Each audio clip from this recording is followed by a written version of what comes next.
बिस्मिल्लाहिर्रहमानिर्रहीम। अस्सलाम वालेकुम डियर स्टूडेंट्स।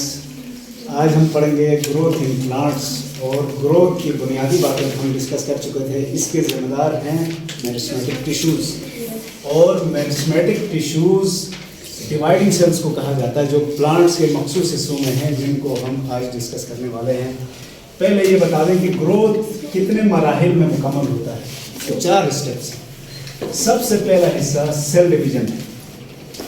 सेल डिवीजन में क्या होता है, एक सेल माइटोसिस के जरिए जब तकसीम होगा तो 2 सेल्स बन जाएंगे। जब सेल्स की तादाद बढ़ेगी तो साइज बढ़ेगा ना प्लांट का, ग्रोथ हो जाएगी।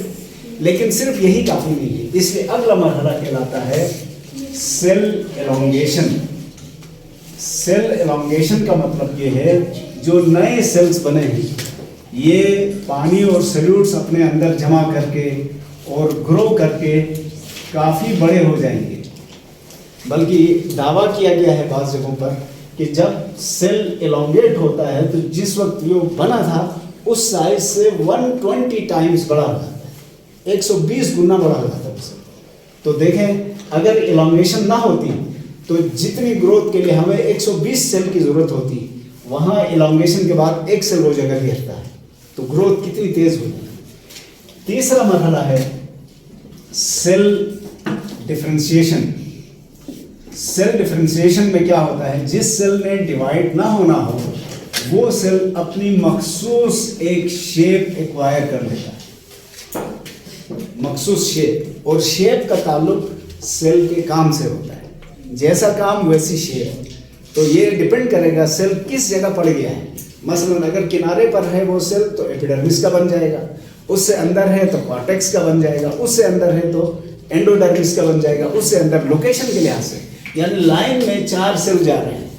ये सेल एपिडर्मिस के पास है तो ये एपिडर्मल सेल हो जाएगा, दूसरा कॉर्टेक्स वाला बन जाएगा, तीसरा एंडोडर्मिस का होगा।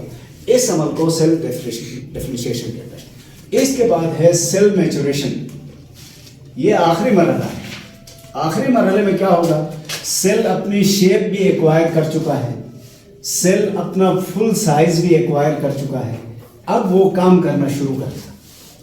तो इस तरह से ग्रोथ के 4 मरहले, ये आपको बताना था। दूसरी बात जो कल वाली गुफ्तगू के बाद बची है उसमें हम आते हैं। मुझे याद नहीं पड़ रहा है, बहरहाल मैं फिर दोबारा रिपीट करने में कोई हर्ज नहीं है। मेरिस्टेमेटिक सेल्स डिवाइड तो होते हैं, लेकिन जब ये डिवाइड होकर 2 हो जाए तो उनमें से लाजमी तौर पर एक सेल ने डिवाइडिंग ही रहना है। जो सेल फर्दर डिवीजन के काबिल रहे, यानी वो स्पेशलाइज ना हो, उसको कहा जाता है इनिशियल सेल। और जिस सेल को फर्दर डिवाइड नहीं होना है, स्पेशलाइज होना है, उसको क्या कहा जाएगा, डेरिवेटिव कहा जाएगा। डेरिवेटिव सेल कहलाएगा ये। ठीक हो गया, ये भी आपने नुक्ता याद रखना है। इसके बाद अब एक और अहम बात है, प्लांट्स को हम जनरली 2 हिस्सों में तकसीम कर सकते हैं। एक वो प्लांट्स हैं जो हर्बेशियस प्लांट्स कहलाते हैं। हर्बेशियस प्लांट्स कौन से हैं, जिसमें लकड़ी नहीं है, हर्बेशियस प्लांट्स, हर्ब्स। और दूसरे कहलाएंगे वुडी प्लांट्स। वुडी में कौन कौन आएंगे, श्रब्स और ट्रीज। यहां पर डिस्ट्रीब्यूशन ऑफ मेरिस्टेमेटिक टिश्यूज की बात कर रहे हैं। हर्बेशियस जो प्लांट्स हैं उसमें meristematic tissues are found in whole body.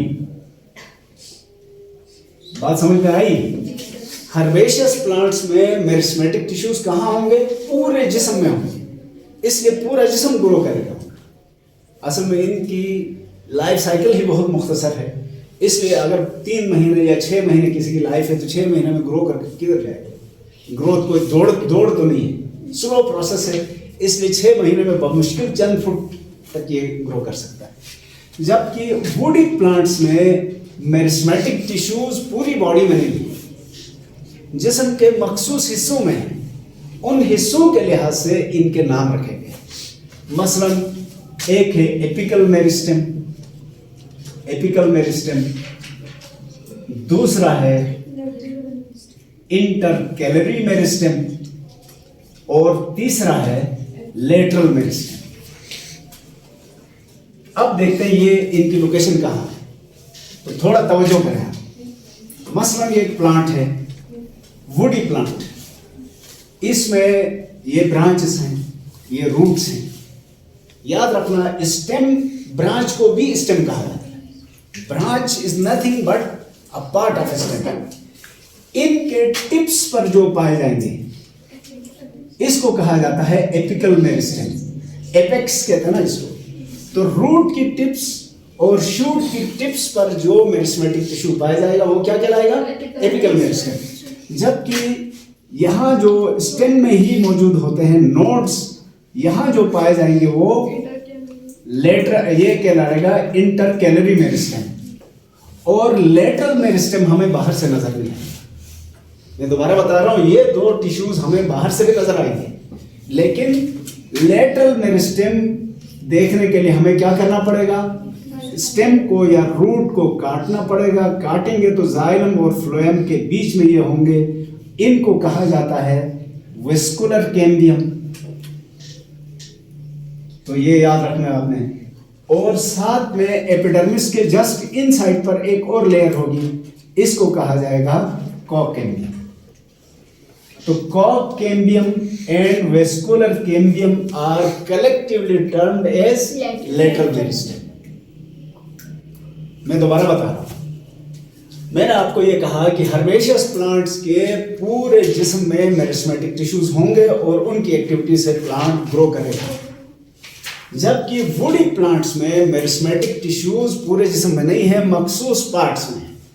उन मखसूस पार्ट्स में उनकी लोकेशन के लिहाज से इनके नाम हैं। जो टिप्स पर पाए जाएंगे, चाहे वो रूट की टिप हो या शूट की, उनको क्या कहेंगे? Apical meristem. ये बाहर से हमें नजर आएंगे।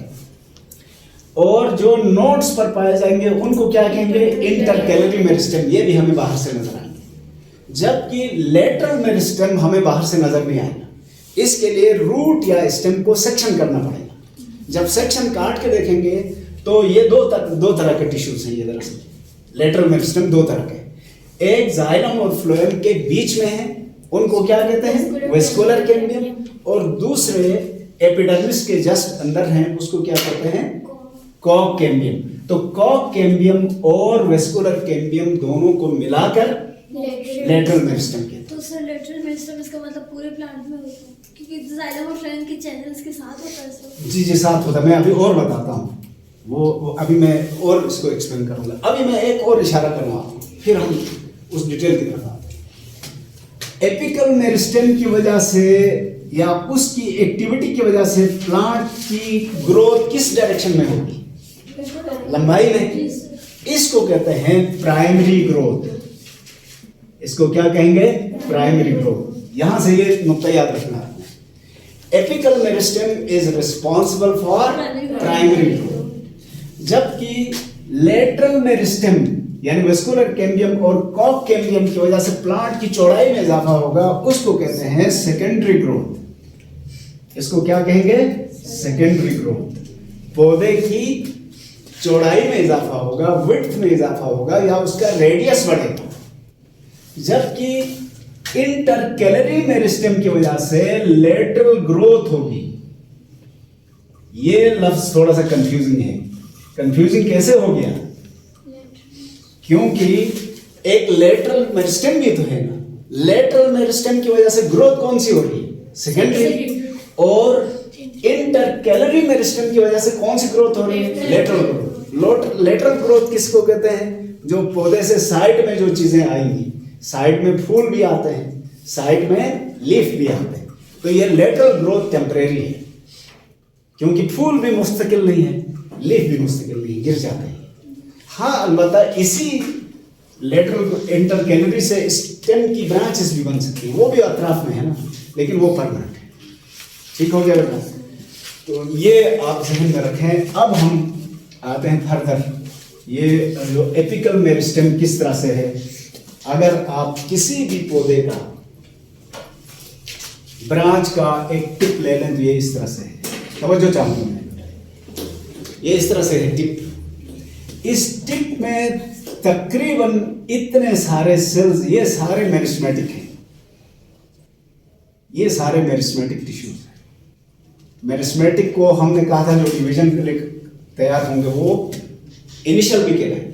मसलन ये सेल डिवाइड होकर दो सेल बने, एक ऊपर एक नीचे। नीचे वाला यहाँ एपिडर्मिस के करीब था तो ये स्पेशलाइज होकर एपिडर्मल सेल बन गया, तो इसको हम क्या कहेंगे? डिराइव्ड। और इसको अभी तक क्या कहेंगे? इनिशियल कहेंगे। तो ये पूरा सेल का गुच्छा डिवाइड होना शुरू होगा। जब डिवीजन होती जाएगी तो आगे मेरिस्मेटिक सेल्स यानी इनिशियल वाले सेल्स आगे बढ़ते रहेंगे, पीछे से सेल्स डिराइव्ड बनते हुए स्पेशलाइजेशन होती जाएगी और ये टिप आगे बढ़ेगी। हम इसको क्या कहेंगे? प्राइमरी ग्रोथ हुई। ठीक हो गया? यही इस तरफ भी होगा, नीचे की तरफ, रूट के टिप से भी, स्टेम के टिप से भी। लेकिन एक और नुक्ता याद रखें, स्टेम की ग्रोथ बराह रास्त इस तरह नहीं होती। स्टेम की ग्रोथ में मरहला होता है। ये देखने में हमें ऐसा लगा इस साइड के सेल डिवाइड होकर आगे बढ़े, ये सेल अभी डिवाइड नहीं हो रहे या स्लो है, फिर वो थोड़ा सा रुक जाएंगे तो इस साइड के सेल डिवाइड होकर उससे भी आगे बढ़े, और फिर ये थोड़े से रुक गए तो ये इस तरह आगे बढ़े। तो एक तरह का कंपटीशन चलता है इससे। दो उंगलियां साथ ही आगे नहीं बढ़ रही, पहले ये बढ़ी, फिर वो उससे भी आगे बढ़ी, फिर ये उससे भी आगे बढ़ी, ये चला है, एक तरह की वॉकिंग है। ठीक हो गया? अच्छा, अब आते हैं, ये थे प्राइमरी ग्रोथ। सेकेंडरी ग्रोथ कैसे होगी? इसके लिए सेक्शन काट के हम दो तरह से देखते हैं, तवज्जो करना है। हम पहले एक सिंगल लाइन लेते हैं। मसलन ये सबसे बाहर कौन से सेल्स हैं? एपिडर्मिस के सेल्स। एपिडर्मिस के सेल के जस्ट अंदर सिर्फ लकड़ी वाले पौधों में होंगे ये डिवाइडिंग मेरिस्मेटिक सेल्स हैं। ये कौन से हैं? कॉक कैम्बियम। कॉक कैम्बियम। इसके बाद फिर ये कॉर्टेक्स के सेल्स हैं, और आपको मालूम है कॉर्टेक्स के सेल्स की कई लेयर्स होती हैं। इसके बाद फिर एक और लेयर आएगी, ये कौन सी कहलाएगी? एंडोडर्मिस। ये भी डिवाइडिंग सेल्स नहीं है, डिवाइडिंग सिर्फ ये वाला है। और इसके बाद क्या आएगा? फिर एंडोडर्मिस, फिर बाहर की तरफ फ्लोएम और अंदर की तरफ जाइलम। ये कौन सा है? फ्लोएम। पी फॉर फ्लोएम ज़हन में रखें। और इससे अंदर की तरफ क्या है? ये जाइलम आना था, लेकिन इससे पहले यहां पर ये सेल्स हैं। ये आमतौर पर लगातार नहीं होते, ब्रोकन फॉर्म में होते हैं इस तरह से। ये है हमारा वेस्कुलर कैम्बियम, और इसके इन साइड पर क्या है? फ्लोएम। ये फ्लोएम है। तो अब आपको अंदाजा हो गया वेस्कुलर कैम्बियम कहां पर है? जाइलम और फ्लोएम के बीच में। और जाइलम और फ्लोएम को मिलाकर वेस्कुलर बंडल कहते हैं। इनके बीचों बीच है, इसलिए इसको वेस्कुलर कैम्बियम कहते हैं। अब हम ये तो हमने साइड व्यू लिया ना, अगर हम पूरा ले ले, ये फर्ज करें स्टेम को काटा है, तो ये पहली लाइन कौन सी है? एपिडर्मिस। इसके जस्ट इन साइड पर सिंगल लेयर है, ये कौन सी है? कॉक कैम्बियम है ना बेटा, इसको ध्यान में रखते रहना आपने, कॉक कैम्बियम है। इसके इन साइड पर काफी सारा एरिया, ये कौन सा है? कॉर्टेक्स। ये पूरा कॉर्टेक्स। इसके बाद एंडोडर्मिस, पेरिसाइकिल, ये बंडल के भी कहलाते हैं, इस तरह बंडलों में।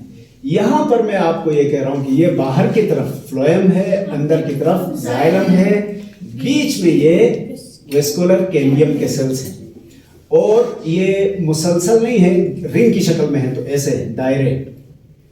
और अब इसको मैं यूं बनाता हूं, बाहर की तरफ फ्लोएम, अंदर की तरफ जाइलम, और बीच में कैम्बियम। ये ग्रीन वाली लाइनें जो बना रहा हूं, ये कैम्बियम के सेल। इसके बिल्कुल सेंटर को पित्त कहते हैं। इस पित्त में बड़े बड़े सेल्स हैं। पेरेन्काइमा। पेरेन्काइमा किसको कहा? जिनकी शेप फिक्स ना हो, ना साइज फिक्स हो।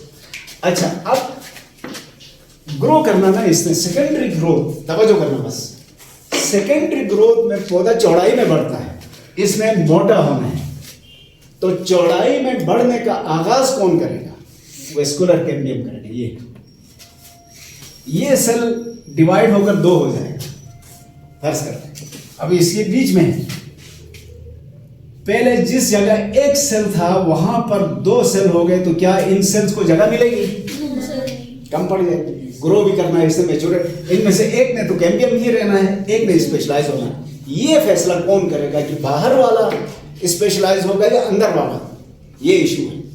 तो बाहर वाला आमतौर पर इनिशियल ही रहता है, अंदर वाला इसके करीब तरीन कौन सा सेल है? जाइलम। तो ये जाइलम की शेप इख्तियार करेगा। जब ये नया जाइलम बनेगा, डिराइव्ड है ना, तो पुराने जाइलम का क्या होगा? पुराना जाइलम डेड हो जाएगा। डेड होने के बाद वो स्केलेटन कायमा, वो लकड़ी बन जाएगा। इसको पुशिंग मिलेगी तो अंदर की तरफ आएगा। ये अंदर तो थोड़ी सी जगह है, जितनी गुंजाइश है वो फिल होने के बाद क्या होगा? प्रेशर बाहर की तरफ आएगा।